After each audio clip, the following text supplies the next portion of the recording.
మనం స్నానం చేసినంటే సాయంత్రం వరకు ఈ పూజలో ఉండేవాడిని.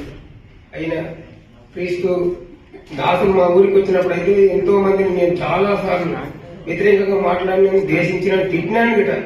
నేను ఒక్కడే కాదు, నాతో పాటు నా దోస్తులందరూ నింబడేసుకొని ఒక పూట తాగేసి ఒక పూట జేబులు వేసుకొని వాళ్ళు తాపుతూ వాళ్ళు ఎంబడి వెళ్ళి తిట్టేవాడిని. అలాంటి నా జీవితమును ఈనాడు ఈ స్టేజ్ లో ఈ పులిపేట మీద మాట్లాడుతున్నానంటే దేవుని కృప, ఆయన ఇచ్చిన వరం.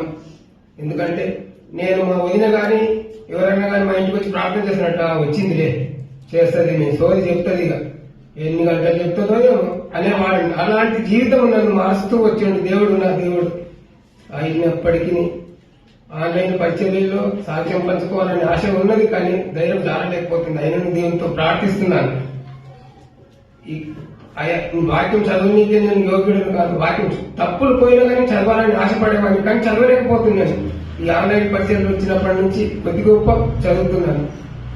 మళ్ళీ ఈ ప్రార్థన అసలే